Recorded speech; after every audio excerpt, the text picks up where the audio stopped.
Hey everybody, welcome back to our Speed Shop on this nice overcast, almost rainy day, or soon to be raining day. But today we're gonna get back on the Firebird and do some more interior work, which making sure these seats get covered. I'll at least figure out a way to cover them. So, yeah, because it doesn't quite look that good like this, and I don't think it'd be very comfortable to sit on. Let's go ahead and get into it and see what it takes to get these things covered.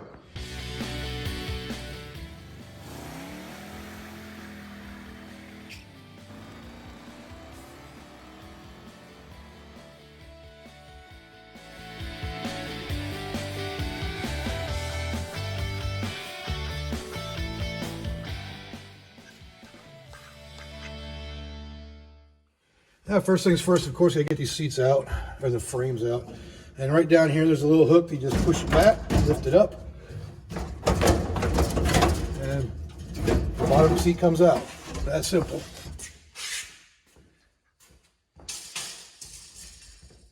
As far as the back goes, that's even simpler. You just lift it up because I don't have it bolted in right now, so it's really easy to get out.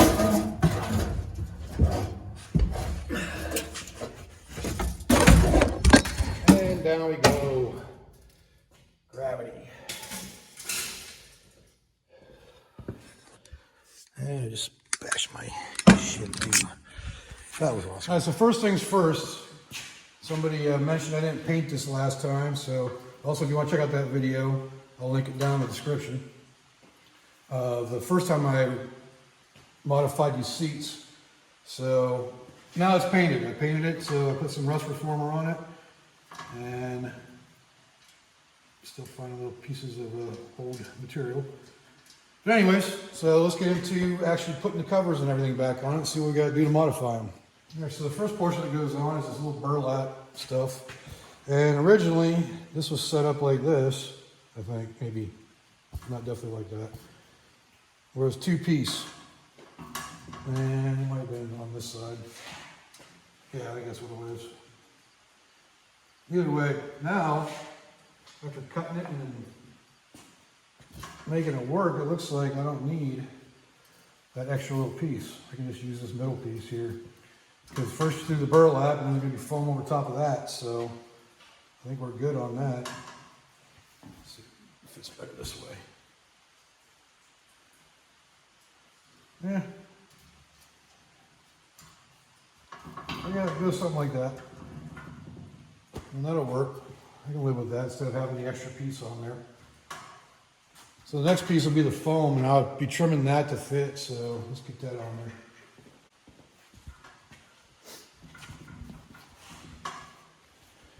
So the original, I can put it right around where it was at originally on that part.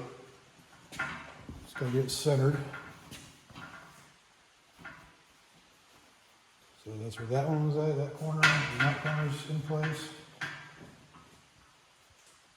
There's all that extra now.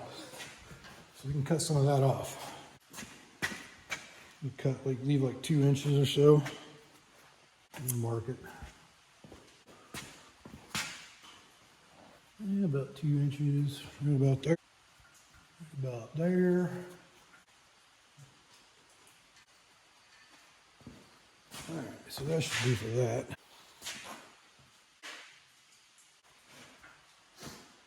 That'll work. Cover to that.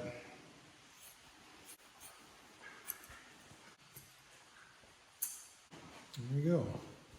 So now we can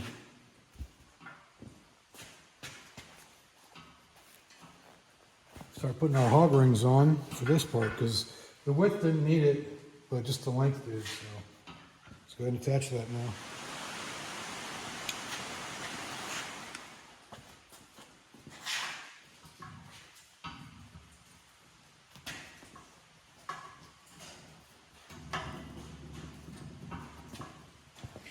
All right, that takes care of the pad. So now that we got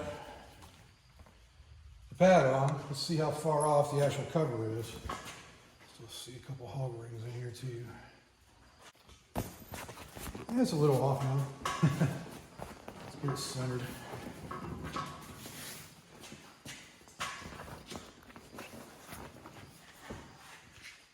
Let's go this one, this little loop right here goes in the crack. because it gets hog ringed down inside here. So that's centered there.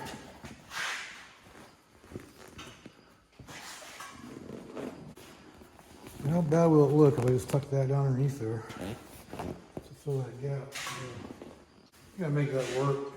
I'm not crazy about cutting.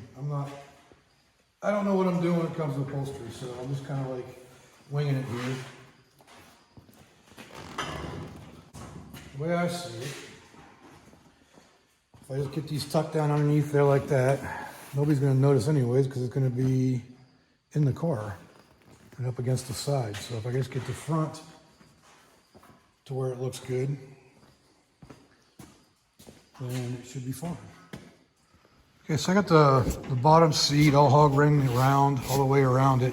So it looks normal right now because I still have all that extra on the sides that I need to come up with an idea to do.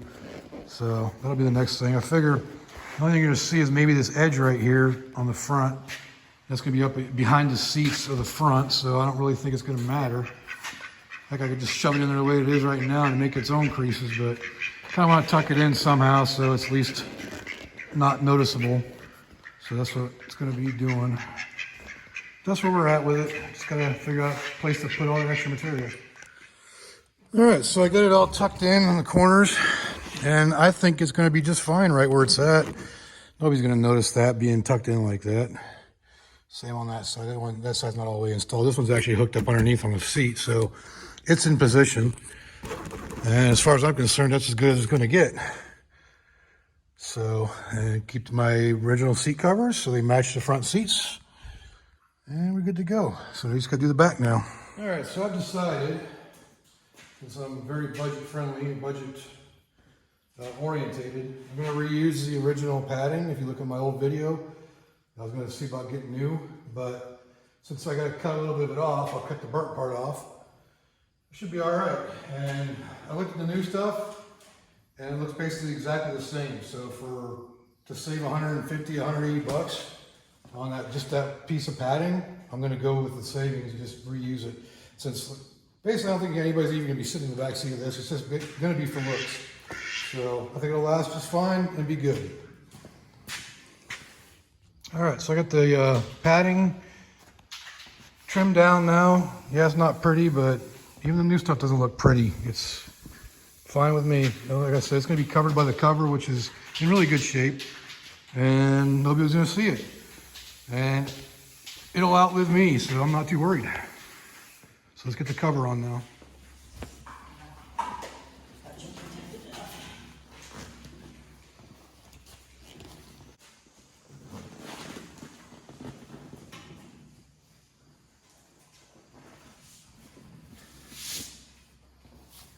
All right, so I got the back seat part of the cover on now, and just like the other piece, it is shorter than it used to be, so I'm going to modify the sides to make it look better, or well, make it look somewhat good. So, because you'll be able to see the top part of it, but nothing down here is going to be hidden as well. So I'm just going to do what I did on the bottom part and just tuck it and make it look good. You know, as good as I can anyways. All right, I got her all tucked and fitted. Hopefully it'll work. I think it will. Now we just got to test fit it in the car. All right, so just like that, it fits. Now, is it perfect? Absolutely not. But it's fine for what I'm going to be using it for, which is pretty much nothing because nobody's ever going to ride in the back of this thing. Unless my son happens to come out and visit and he bring his girlfriend or something, and who knows. But that works. Let's get the bottom in and see how it all looks together. All right, so the seat fully in there now. Doesn't look too bad. It's the first time I've ever had the entire rear interior in at one time. So I'm pretty happy about it. So that's gonna finish up this part. I'm missing this piece right here, that rubber piece. I gotta look at my part, see if I have it. Got that one on over there. It's not on full all the way, but it's in there. Just gotta see if I have this one or order some if I don't. But that's the back seat area finished up now. That's gonna finish up this video on getting the rear seats recovered after modifying them, and that pretty much completes the rear part half of the car. Make sure you keep watching, because I'm gonna have a video doing the package tray cover back there and mounting some speakers back there, so I can actually have some tunes in the beast here. So make sure you stick around for that. And if you like the video, go ahead and leave a like down there. Leave me a comment, let me know what I can do better, and subscribe while you're at it. Tell your friends too. Have them come over and subscribe and check out my videos. So until next time, I will see you all later.